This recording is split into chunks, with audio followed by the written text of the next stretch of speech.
저는 31살 자폐 청년을 키워왔던 엄마이기도 하고요. 현재는 강남 장애인 가족지원 센터장이기도 합니다. 엄마들이 이 자녀를 처음 만났을 때, 영유아기 때 어떤 생각들을 했었을까 제가 되짚어 보니까 슬픈 생각이 먼저 들더라고요. 뭘 어떻게 해야 될지 모르는 것 한 가지, 그리고 너무 슬픈 생각. 그 슬픈 생각을 또 되돌아보면 이 자녀의 미래에 대해서 굉장히 많은 생각들을 합니다. 그런데 이 자녀가 조금 범위에서 벗어난 듯해 보일 때, 그래서 더 이상 부정할 수 없을 때 병원을 찾아가요. 소아정신과를 찾아갑니다. 장애 진단을 받았다면 지적장애든 자폐장애든 이런 진단병이 있을 거고, 진단명을 받았다고 엄마가 갑자기 그거에 대해서 알아지는 건 아니거든요. 그렇기 때문에 정확하게 자폐가 뭐예요? 자폐가 어떤 특성을 가졌어요? 이거에 대해서 교육이 이루어지면 참 좋겠지만 그렇게 명확하게 교육이 이루어지는 곳이 없습니다. 그럼에도 불구하고 그걸 원하시면 내가 목표가 생기면 찾아볼 수 있으니까 정확하게 그 장애 특성에 대해서 알아보시고, 그 다음에는 이제 이 아이가 기질적으로 성격이 급한 건지 느긋한 성격인지 어떤 기질적인 성격을 엄마가 파악할 필요는 있어요.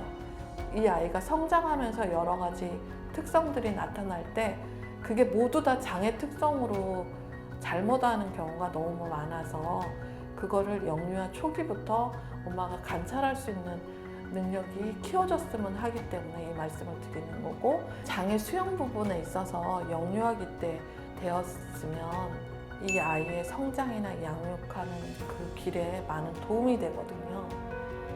아직 어리기 때문에 정상 분포에 있는 친구들과 차이가 얼마 안 되기 때문에 열심히 교육시켜서 비장애 쪽으로 가고 싶어 합니다.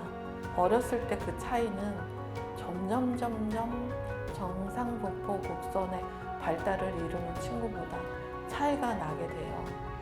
그런데 지금 내 마음에 수용이 안 되기 때문에 계속 교육을 하고 계속 치료센터를 다니면 비장애가 될 거야 하는 소망을 갖게 됩니다. 받아들이세요.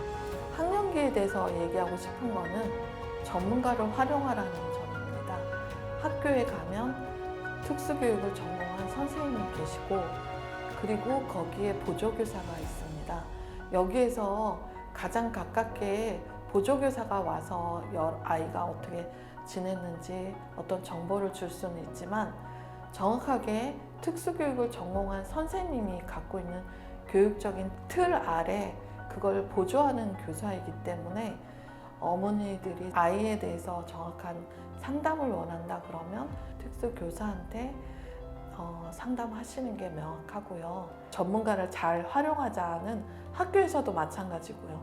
학교에서도 그 영유아기 동안 계속 이 아이를 교육했고, 여러 가지 것들, 기능이 어느 정도고 성향이 어느 정도고 어떤 특성이 있다, 이런 것들을 세세하게 간단하게 기록해서 선생님과 공유하면 어떤 교육적인 목표도 잡을 수 있고 선생님의 피드백을 받아서 또 집에서도 활용을 하고, 이거는 치료센터에서도 마찬가지예요. 많은 돈을 들여서 치료센터에서 교육을 받았으면 정확하게 어떤 것들을 교육받았는지, 그리고 내가 그 교육받은 만큼 아이가 집에서 하는지 어떤 데이터들을 만들어서 제공을 할 수 있고, 치료센터 선생님하고의 목표나 여러 가지 그 기능적인 부분이나 이런 것들을 맞춰갈 수 있는 거죠. 추상적으로 그곳에 보내고 대기했다가 집에 와서 지내다가 그 치료센터는 효과가 없는 것 같아가 아니라 그곳에서 그 시간 동안에 어떤 목표로 어떤 기능들을 향상시키고자 했는지 엄마들하고 선생님하고 상담을 하고 집에서 할 수 있는 것들 한 가지 숙제를 받아서 한 번씩 실행해보고, 실행해봤는데 안 되는 부분들은 선생님한테 이거는 안 되던데요 물어보고, 그래서 다시 그 피드백을 받아서 실행을 해보고, 그러면 일반화가 금방 되거든요. 내 아이를 객관적으로 관찰할 수 있는 능력이 자라는 겁니다. 성인기의 보통의 삶처럼 8시간까지 안 하더라도 4시간, 2시간, 1시간짜리 일자리도 있습니다, 현재. 그러면 일자리를 가지려면 어떤 능력이 있어야 된다가 아니라 이 아이가 갖고 있는 선호, 좋아하는 일, 좋아하는 것들을 가지고 있다면 일을 충분히 할 수 있도록 체계가 돼 있어요. 그때까지 최소한 가져야 되는 건 뭐냐면 지시 따르기와 신변 처리 정도예요. 사실 지적과 자폐성 장애 친구 중에 지적 부분에 있어서 아주 기능이 낮지 않는 이상, 근데 아주 기능이 낮은 경우는 매우 드물고요. 보통 신변 처리 가능합니다. 영유아기 때부터 자기가 원하는 여러 가지 것들의 의사소통, 음성 언어 의사소통의 목표가 아니라 내 의사 표현을 할 수 있는 여러 가지 것들을 갖고 최소한 그 가족하고의 의사소통에 있어서 원활하게 할 수 있도록 집중하셔야 돼요. 그래서 마무리하자면 영유아기 때부터 성인기까지 큰 틀을 생각하고 그 길을 걸어오셨으면 좋겠다는 거고, 얘가 지금 보여주는 그게 장애 특성이라면 받아들이시고 이 아이를 명확하게 관찰하고 그 아이를 위한 큰 그림을 바라보셨으면 하는 거예요.